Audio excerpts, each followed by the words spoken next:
GearWire.com studios. My name's Bob DiFazio. I'd like to thank you for joining us for another product demo.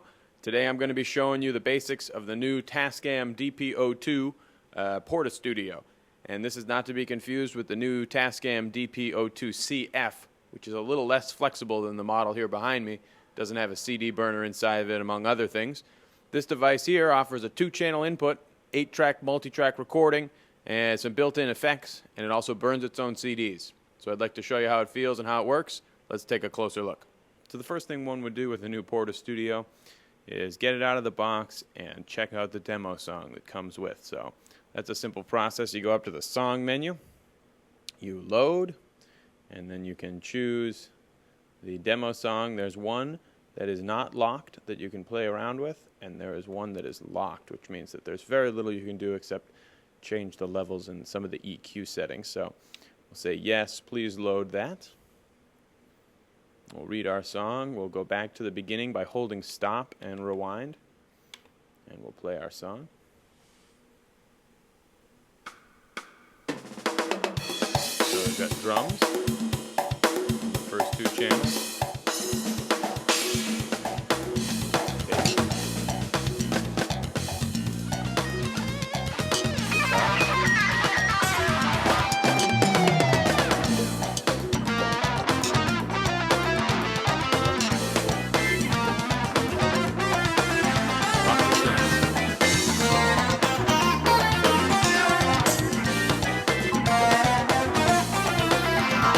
So the first thing to do is just get comfortable using the mute buttons, using the equalizers and the pan knobs.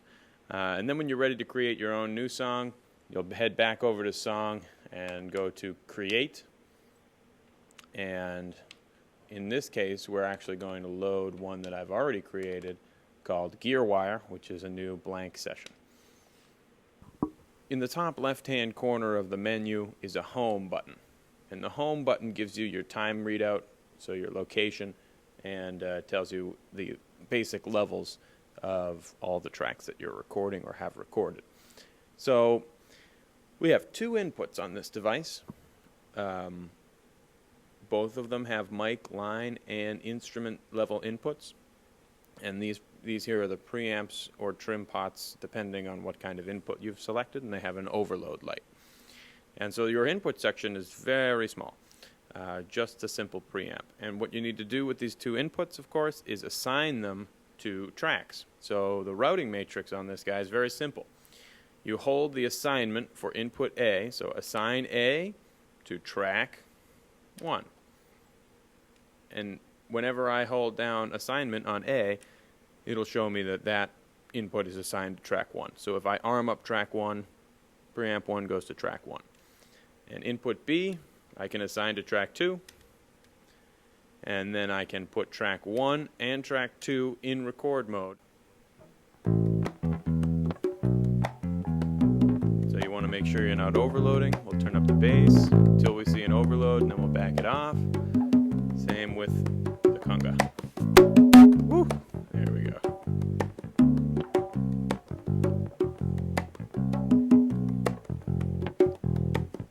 So once you've set decent levels, you can go ahead and lay down your first couple of tracks.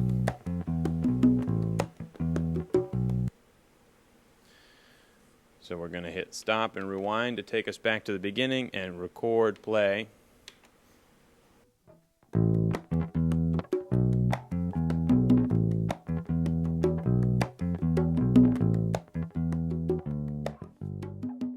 To prepare for an overdub, you plug in your new instrument here to input A or B, and then you need to unassign input A from whatever track it was previously assigned to and pick a new track. So we go to assign A, we see that that's still for track 1. We'll take it off track 1, put it on track 3. Now this isn't a fully flexible matrix. I can't put it on more than 1 track. So 1 input goes to 1 track, and that's it. So there's no multing or anything like that unless you use additional cabling. So we've got our input level checked here. Get a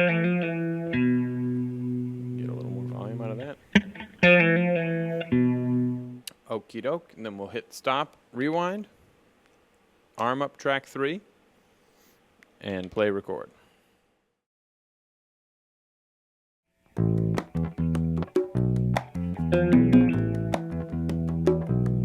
And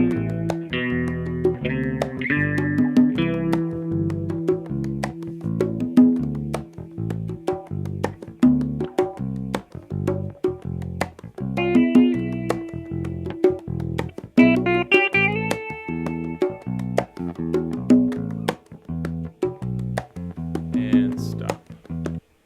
Once you've got all your tracks recorded and you're ready to bounce, you're going to learn something very important about this guy. You're going to learn that what happens is you're bouncing to 2 tracks of the 8 that you already have. So it's not like bouncing in Pro Tools where you have 16 tracks and you bounce it and it just makes a file that shows up on your drive. This is going to basically do like a float. It's going to float these 6 tracks over to 2 available tracks, one for left and one for right. So when you hit bounce, you'll have to record arm the 2 tracks that you plan to bounce to, which would normally be 7 and 8, and then you realize that this guy is really only a 6-track recorder. So you play through it once just to make sure you have the right settings.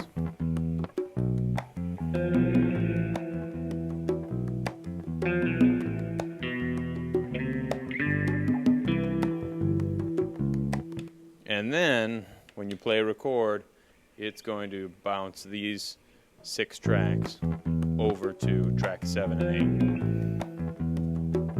And then, once that's completed, you would go ahead and export your stereo track onto that partition that you've made, called the FAT partition. And then you can pull it over onto a CD burner on your computer, or you can burn it right here on this guy, which has its own CD burner.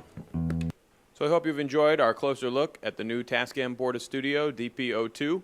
This is specifically designed for people who are looking for something easy to use, something they can just kind of engage, have it recording, move on to being the guitar player or playing the keyboard, and then come back to this and press stop. So if you're a songwriter, a solo guitar player, somebody who's just jotting down ideas, this would be a great tool for you. If you're a person who wants to have a hard disk recorder, which means that you're not interested in using a digital audio workstation, a computer, and you'd like to have high-level editing capabilities, this is probably not for you.